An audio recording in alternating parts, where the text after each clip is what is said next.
The rain came down in sheets that November morning, cold, relentless, the kind that soaked through everything. Private James Hartley stood outside Buckingham Palace, rifle against his shoulder, eyes forward. His red tunic clung to him beneath the bearskin hat. Water dripped from the brim, but he didn't move. Couldn't move. That was the job. He'd been a Queen's Guard for 8 months now. 8 months of standing perfectly still while tourists laughed, waved phones in his face, tried to make him smile. 8 months of being a statue? Most days felt the same. But not today. Something was different about the man approaching through the rain. James saw him from 50 yards away, tall, moving with a strange kind of grace. Not rushing. Not slow either. Just ... confident. Like he owned the ground beneath his feet. The man wore a dark coat. No umbrella. Rain poured over him, but he didn't seem to care. James kept his eyes forward. Protocol. Always protocol. But he could feel the man getting closer. 20 yards now. The usual tourists were gone. Too much rain? Too cold? The courtyard was nearly empty. Just James, the rain, and this stranger. 10 yards. The man's footsteps echoed against the wet stone. James's heart picked up speed. Not fear exactly. Something else. Anticipation maybe, and if you're wondering what happens next, make sure you're subscribed because this story takes a turn nobody saw coming. 5 yards. James could see him clearly now in his peripheral vision. The man was smiling. Not mocking. Not testing. A real smile. Warm. Almost respectful. Then the man stopped.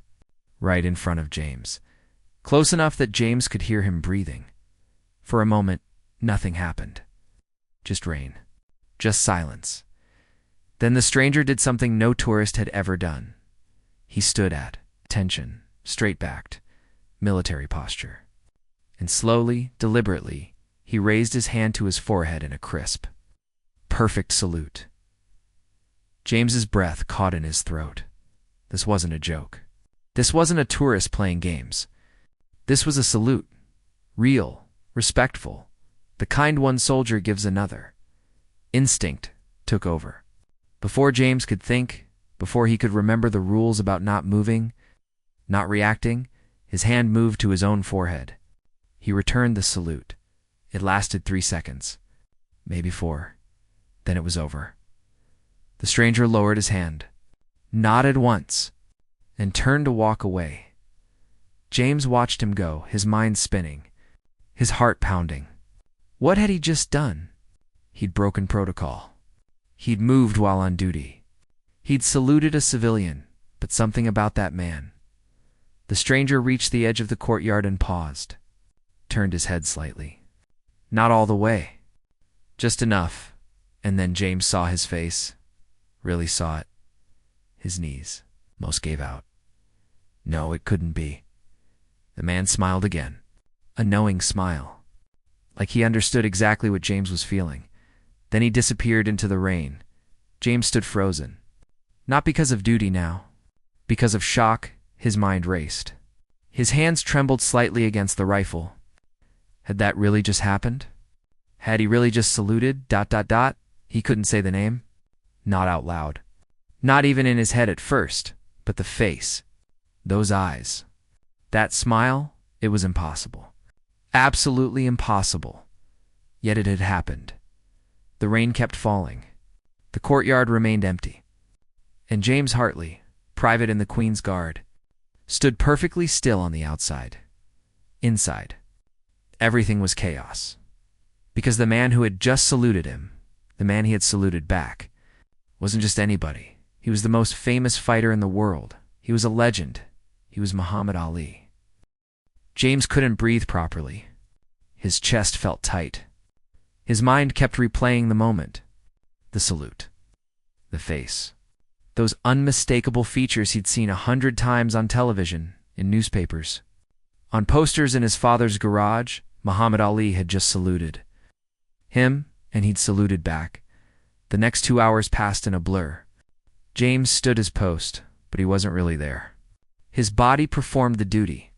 His mind was somewhere else entirely. Reliving those 4 seconds over and over, when his shift finally ended, James walked to the guardhouse on legs that felt like water. He stripped off his wet uniform in silence. The other guards talked around him, complained about the rain, made jokes about the tourists. He said nothing. What could he say? That he'd just met the greatest of all time? That Ali had shown him respect? That he'd broken protocol and saluted a civilian? They'd think he was crazy, or making it up. James changed into dry clothes and left without a word. The London streets were still wet. The rain had stopped, but everything gleamed under the streetlights. James walked without direction. His mind churned. Why had Ali saluted him? What did it mean? James had grown up watching Ali fight. His father had been obsessed. Every big match they'd watched together. Foreman, Frazier, all of them. His father would talk about Ali like he was more than a boxer, like he was something bigger. That man, his father used to say, he's not just fighting in the ring. He's fighting for something real. James had been too young to fully understand then. He just liked the boxing, the drama, the power, but now, walking through London at dusk, he began to understand. Ali had been a fighter in every sense. In the ring, outside it, against the government when they took his titles, against racism, against everyone who tried to tell him what he should be. And somehow, today that same man had seen James, really seen him, not as a tourist attraction, not as a silent statue, but as a person, a soldier, someone worthy of respect. James found himself near a small pub. He went inside, ordered a pint, and sat in the corner. He needed to think. Needed to process what had happened. The television above the bar showed a football match. Nobody paid attention to James. Good. He wanted to be invisible right now. But then the match ended. The news came on, and there he was. Muhammad Ali, on the screen.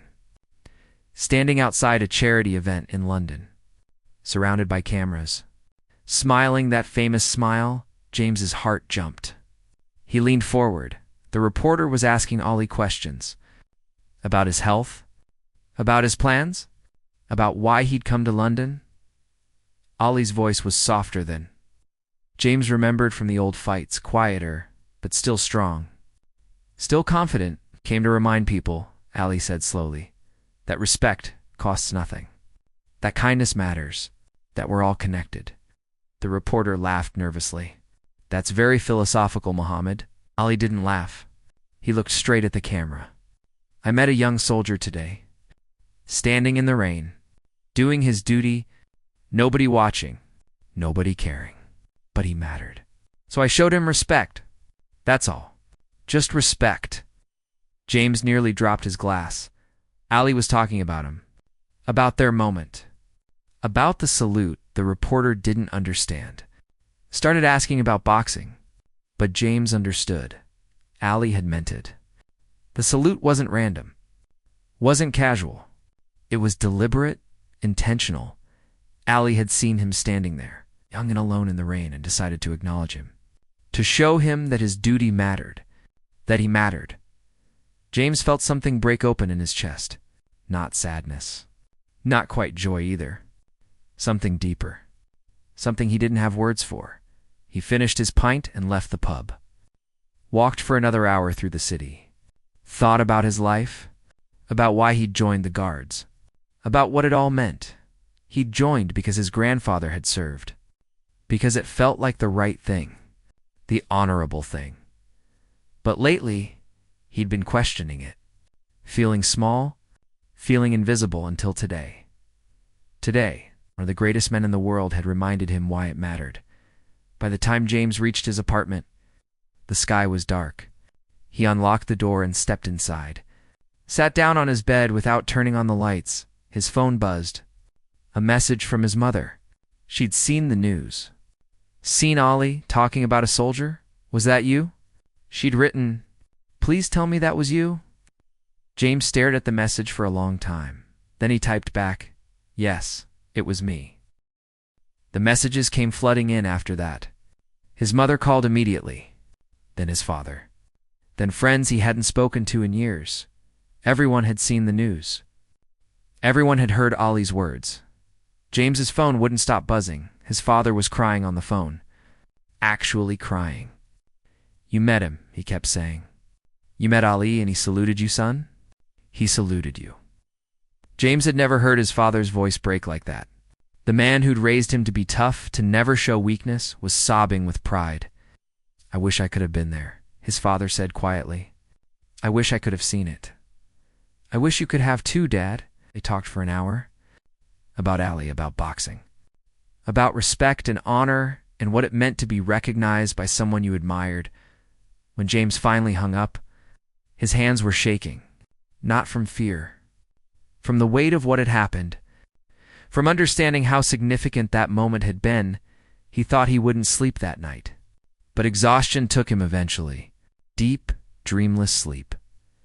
The next morning, everything changed. James arrived at the palace for his shift, expecting it to be like any other day. Put on the uniform. Stand still. Go home. But the moment he walked into the guardhouse, everyone stopped talking. His commanding officer, Major Phillips, was waiting for him. "Hartley," the major said. His face was unreadable. A word now. James's stomach dropped. This was it. He was in trouble. Breaking protocol. Saluting a civilian? He'd known consequences were coming. He followed the major into a private office. The door closed behind them. Major Phillips stared at James for a long moment. His expression gave nothing away. Then he smiled. Actually smiled. "Sit down, Private." James sat. His heart was hammering. The major leaned back against his desk. "You had quite an encounter yesterday." "Yes, sir." "I'm sorry, sir." "I know I broke protocol. Do you know who Muhammad Ali is, Hartley?" "Yes, sir."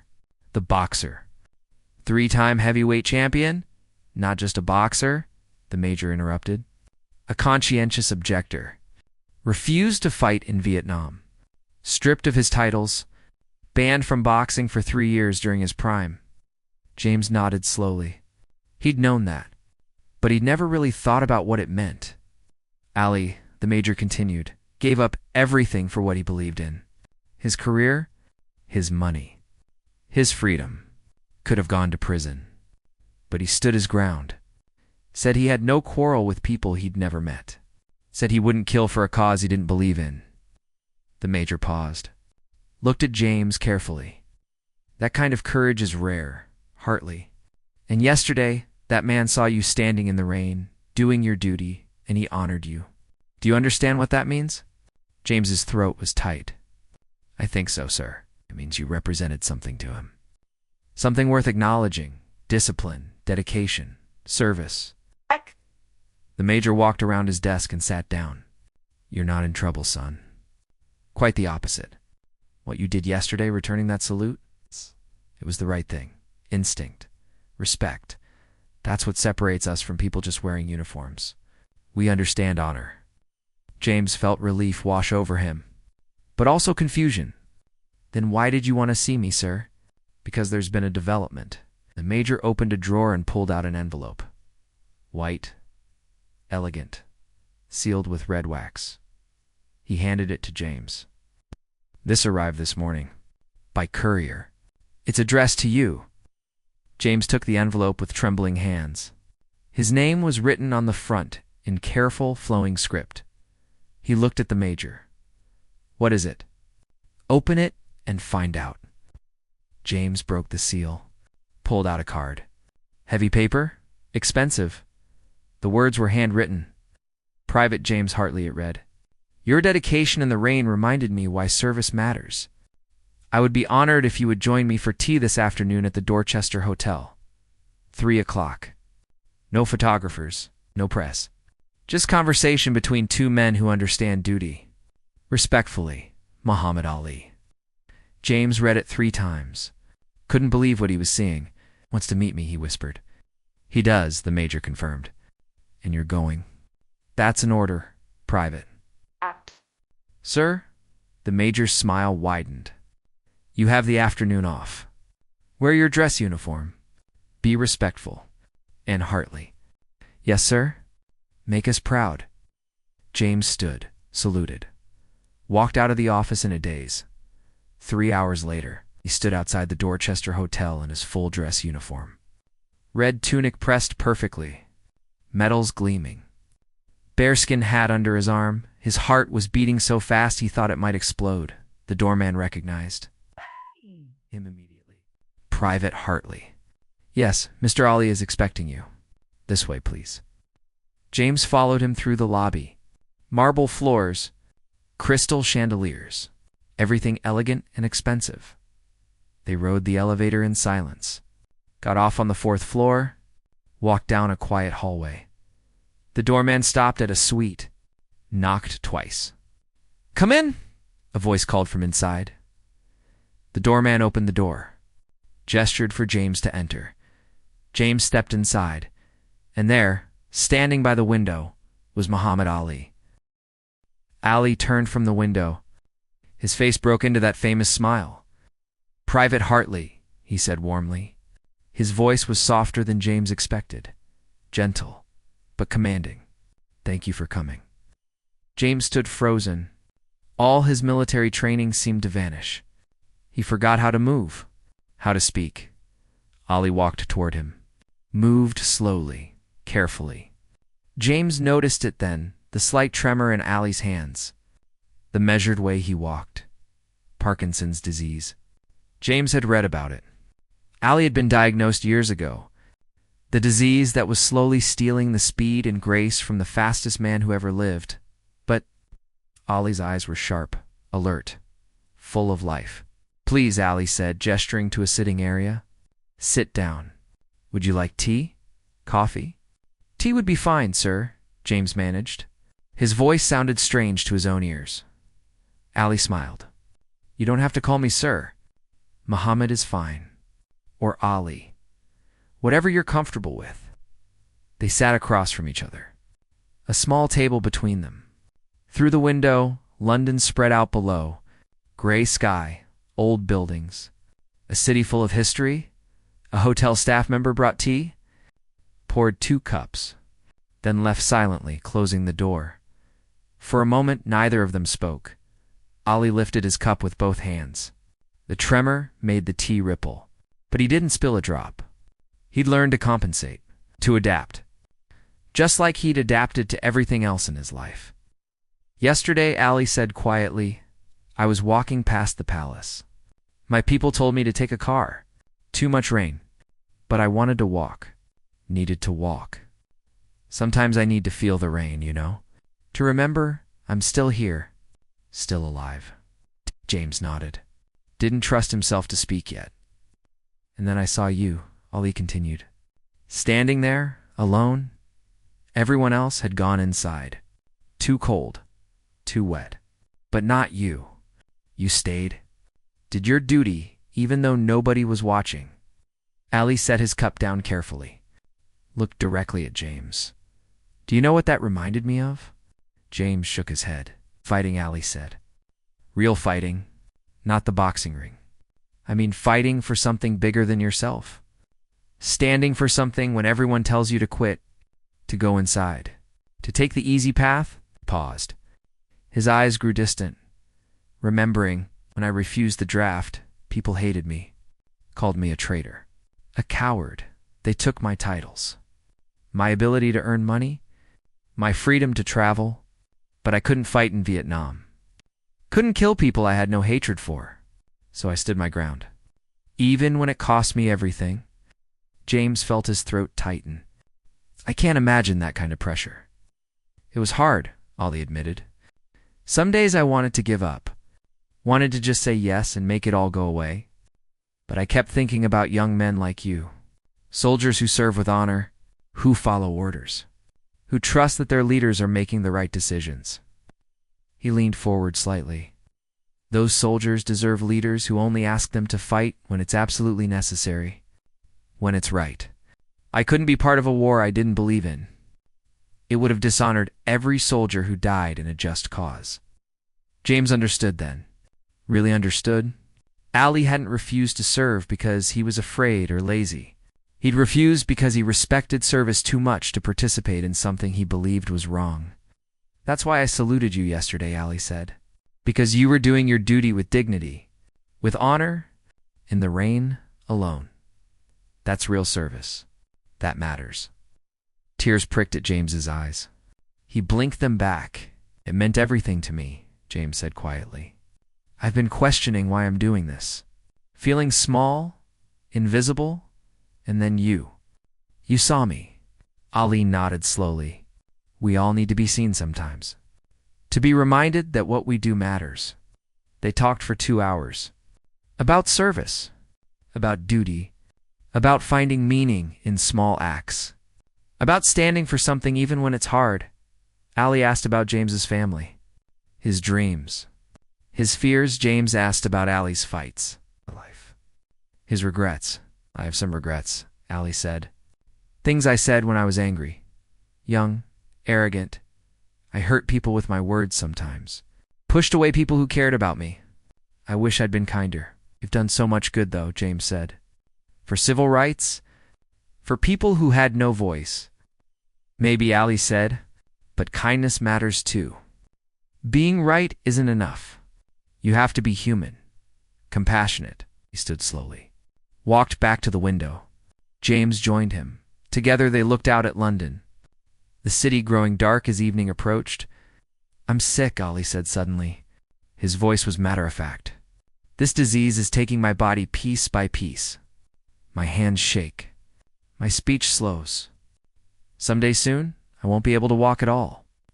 James didn't know what to say. "But I'm not afraid," Ali continued, "because I've lived fully, fought hard, stood for something, loved people. That's enough. That's more than enough." He turned to James. "You're young." "You have so much ahead of you. Don't waste it questioning whether you matter. You do.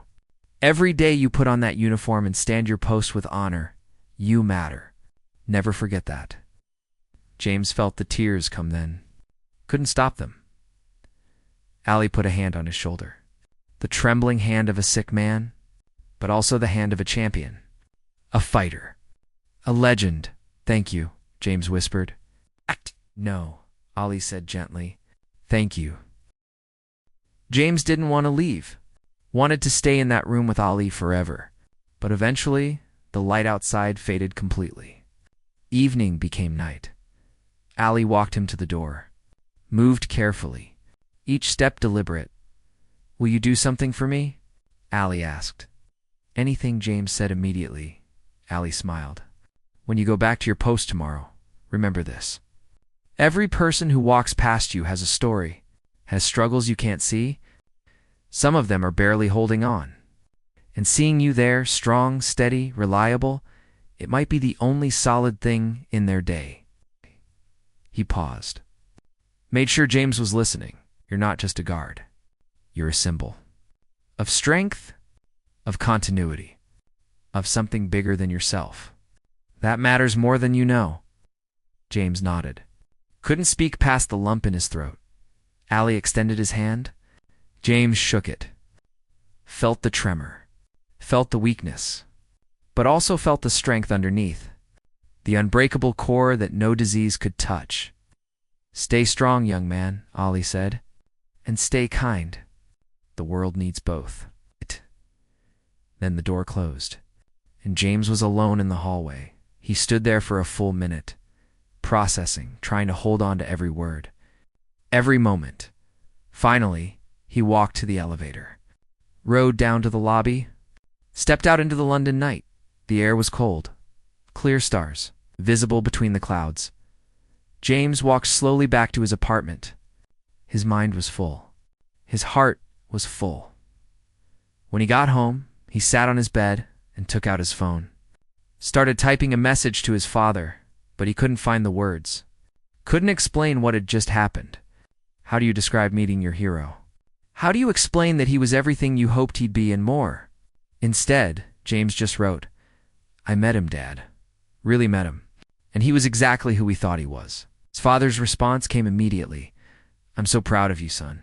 James put the phone down, lay back on his bed, stared at the ceiling. He thought about everything Ali had said, About being seen? About mattering? About kindness and strength existing together? For the first time in months, James felt certain about his path. About his choice to serve? About who he was and who he wanted to become. The next morning, he put on his uniform with new purpose. Walked to the palace with his head high. His fellow guards noticed something different about him. Couldn't quite name it. But something had changed. "You all right, Hartley?" One of them asked. "You seem, I don't know, different." "I'm good," James said, and he meant it. Really good. Took his post outside the palace. The morning was bright. Cold, but clear. Tourists were already gathering. Cameras ready. Smiles wide. James stood at attention. Rifle against his shoulder. Eyes forward. But now, when people walked past, he saw them differently. Saw their stories, their struggles, their humanity. A little girl waved at him. Her mother was pulling her along, distracted by her phone. The girl looked sad, lonely. James couldn't wave back, couldn't move. But he let his eyes soften just slightly. Let her see that he noticed her, that she mattered. The girl's face lit up. She smiled so wide, whispered to her mother, "He saw me, Mummy. The guard saw me." James felt warmth spread through his chest. An elderly man walked past, moving slowly, using a cane. He glanced at James with respect, with recognition. One veteran acknowledging another, James understood the look, honored it silently. A young woman hurried by, crying, makeup running, phone pressed to her ear. Having the worst day? She glanced at James, at his solid, unmoving presence. Something in her face shifted, just slightly. Like seeing him there, steady and strong, reminded her that the world would keep turning, that she'd make it through. Hour after hour, James stood his post. But it felt different now.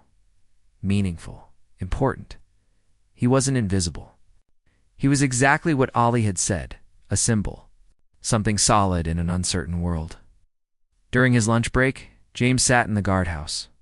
The other soldiers were talking about weekend plans. About football. About nothing important. James pulled out his phone. Looked at the news. There was a story about Ollie, about his visit to London, about a charity event he'd attended, about the lives he'd touched. One quote stood out. "I've been blessed to meet kings and presidents. But yesterday, I met a young soldier in the rain. That meant just as much, maybe more, because he reminded me what real service looks like." James read it 3 times. Saved it, knew he'd read it again, many times. On hard days, on days when he questioned his purpose, he had proof now. Proof that what he did mattered. That who he was mattered, not because he was special, but because he chose to serve with honor, with dedication, with respect for something bigger than himself. That evening, when his shift ended, James walked through London, looked at the city with new eyes, saw the countless small acts of service happening everywhere. The bus driver getting people home safely, the shopkeeper staying open late for one last customer, the nurse heading to a night shift, everyone serving in their own way. Everyone Martin. James called his father that night. They talked for hours. About Allie, about service, about what it means to live a life of purpose. "He chose you, son," his father said. "Out of everyone in London, he saw you, and he decided you were worth his time. That tells me everything I need to know about who you are. I'm just trying to do my best, Dad. It's all any of us can do. And sometimes, when we're lucky, someone notices." 3 years passed. James was promoted to corporal. Then sergeant. He excelled at everything. Not because he was trying to impress anyone, but because he understood now what service meant, what it cost, what it gave back.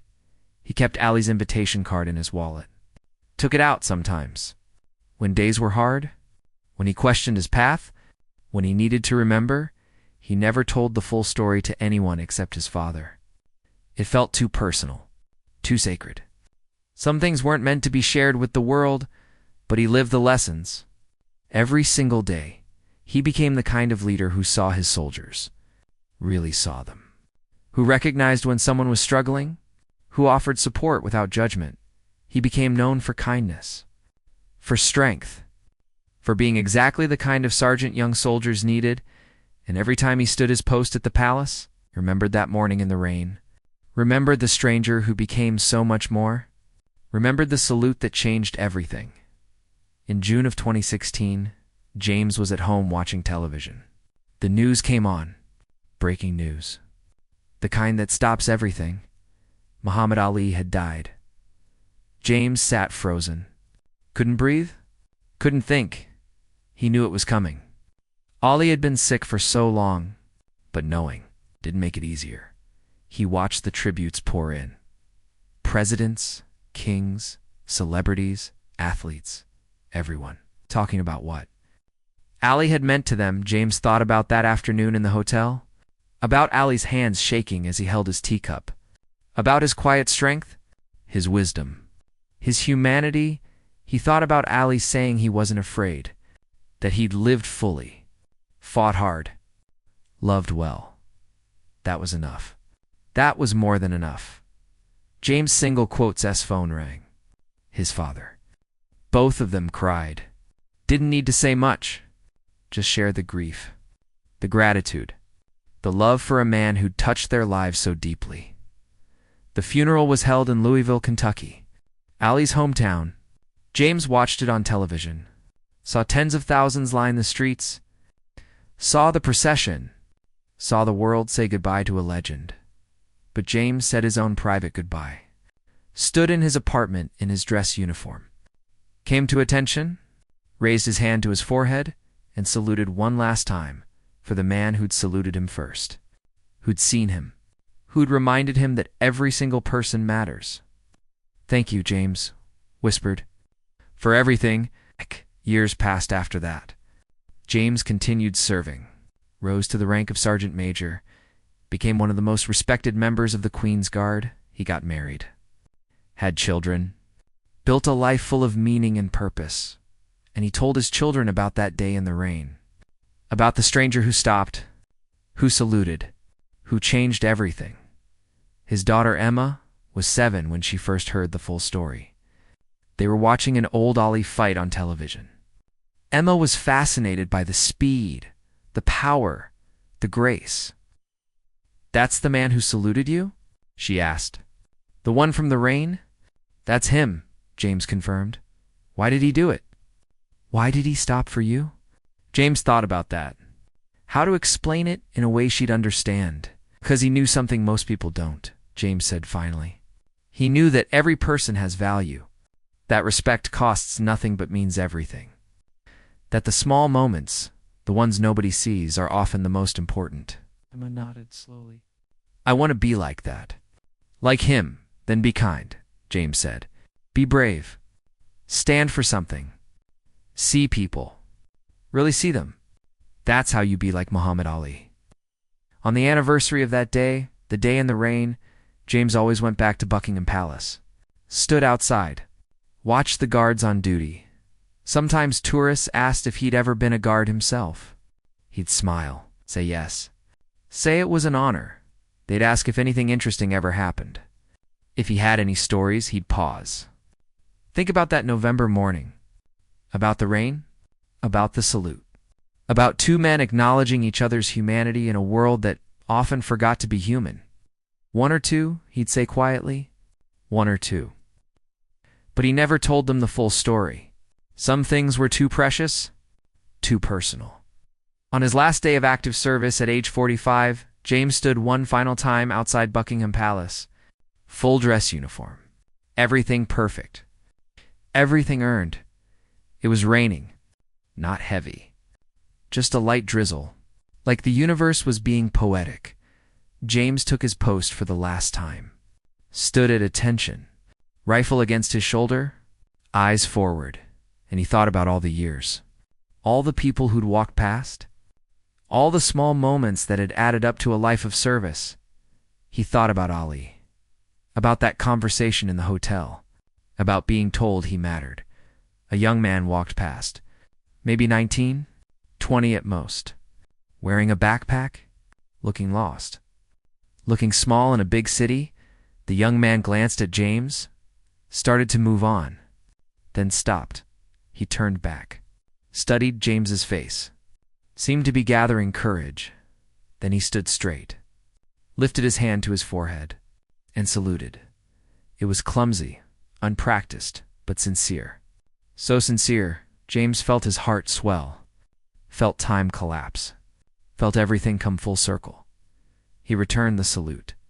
Clean, crisp, perfect. The young man's eyes widened.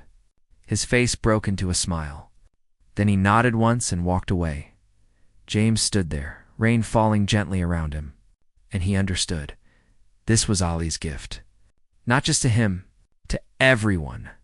The reminder that respect is infinite, that kindness multiplies, that one act of recognition can change everything. James had been changed by a salute, and now maybe he'd changed someone else. That was enough. That was more than enough. When his shift ended, James walked away from the palace for the last time. Didn't look back. Didn't need to. He carried it all with him. The lessons, the memories, the gratitude, and he carried Ali's words. You're not just a guard, and you're a symbol. That matters more than you know. It mattered. All of it. Every single day. Every moment. Every person who walked past. Every life touched, however briefly. James went home that evening. His wife had prepared a small celebration. His children were there. His father, older now, but still strong, sat in the corner with tears in his eyes. I'm proud of you, son, his father said. Always have been, but especially now. You took what Ali gave you, and you multiplied it. You made it mean something.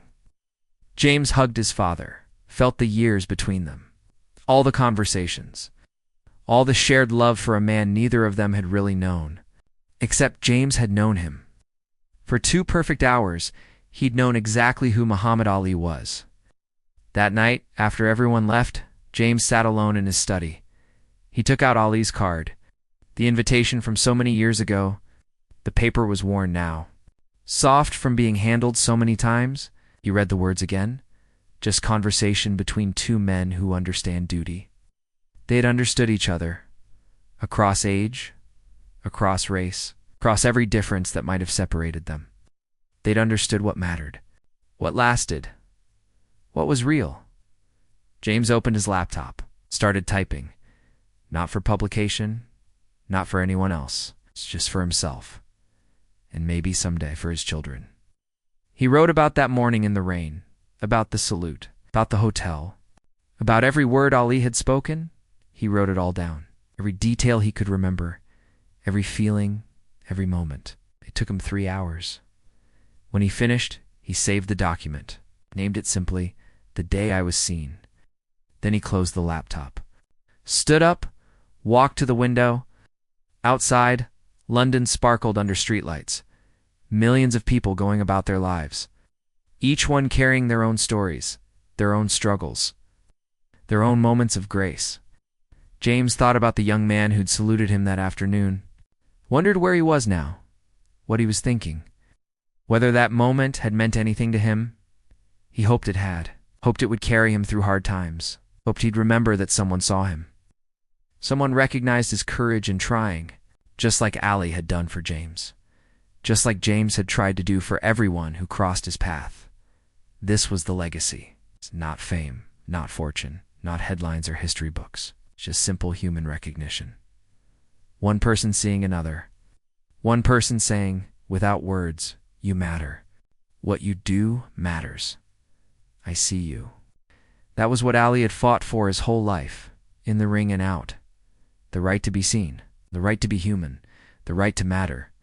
And in one rainy morning in London, he'd given that same gift to a young soldier who needed it desperately. James turned away from the window, went to bed, slept deeply. And in his dreams, he was standing in the rain again, young, uncertain, alone, and Ali was walking toward him, smiling, raising his hand, offering respect, offering recognition, offering everything that mattered. James saluted back. And in that moment, everything made sense. All the struggle, all the doubt, all the years of service, it all came down to this: being seen, seeing others, recognizing the humanity in every person who crosses your path. That was Ali's final lesson, his greatest gift. It's not just to James, to everyone who ever met him, everyone who ever heard his story. We all deserve to be seen. We all deserve respect. And we all have the power to give those things to others. One salute at a time, one moment at a time. It's one act of recognition at a time. That's how we change the world. It's not with grand gestures, but with small ones. Repeated daily, given freely, it's offered with love. Muhammad Ali knew that, lived that, taught that with his final breaths. And James Hartley, a royal guard who once stood alone in the rain, carried that lesson forward, passed it to his children, to his soldiers, to everyone whose life he touched. The story didn't end with Ali's death. It multiplied, spread, grew, because that's what real legacy is. Not monuments, not museums, not statues. Legacy is lived in the hearts of people who were changed, in the actions they take, in the respect they show, in the humanity they recognize. Ali's legacy lived in James, and in James's children, and in the young man who saluted him, and in everyone who hears this story and decides to see people differently, to treat strangers with respect, to recognize that every person matters. That morning in the rain wasn't just about two men. It was about all of us, about the world we choose to create, about the respect we choose to give, about the humanity we choose to recognize. Ali saluted a stranger because he understood something fundamental. We're all connected, all valuable, all deserving of dignity. And James saluted back because he understood the same thing. In that moment, in that rain, in that perfect, eternal exchange of respect. Two men, one moment, one lesson, infinite impact. That's the story. That's the truth. That's what matters. Not fame, not glory. It's just simple human recognition, simple human respect, simple human love. That's what Muhammad Ali gave the world. And that's what James Hartley gave back. And that's what we can all give. Every single day. To every single person we meet. One salute at a time. One moment of seeing. One act of respect. That's how we honor Ali's memory. By seeing, by recognizing, by saluting the humanity in every person who crosses our path, even strangers in the rain.